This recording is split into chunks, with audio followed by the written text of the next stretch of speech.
Darmaji. Kalau terima Mbak Yanti di kawasan Cempulu Oke. Ya, saling mohon dipenantarkan Ibu Pina, Pak Pina. Oke, Bos Omek. Semoga cepat sembuh. Gawe ati siar genduk dan podo merapat. Yo dari Mbak Yanti. Cempulu Pop es cappuccino.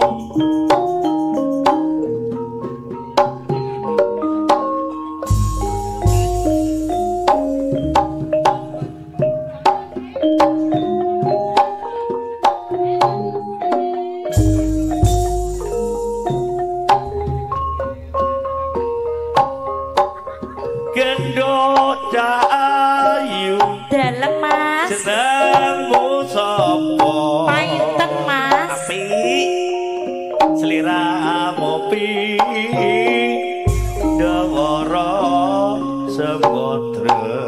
Oh iya Lilakana Aku ngemes Tresno Lagu piye Jombo Dua ayu klopo muda Lakanono Nami kula Mas Piye ten mesti kolaras apik temen jenengmu ten paiten sampun dangu ditinggal wong lanang berarti wis ora lunyu kula iki sing rada gantungan dan lunyu malon pun pisan nanging aku durung pegatan kurang ajar do bojomu kuwi iya temen kok Mas tenan kok duwe bojo ayu nek bengi jarang diladeni gak bahaya ta titik ode nanging kowe njuk rada gantungan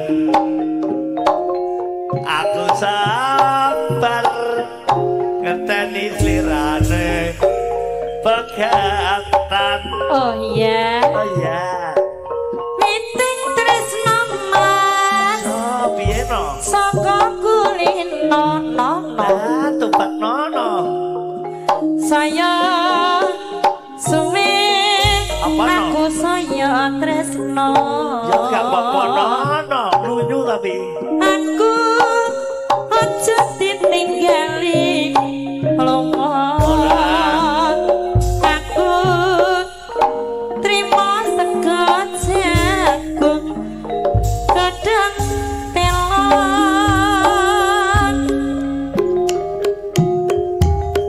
lila nono pamit boleh mesti kula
disio-sio terus.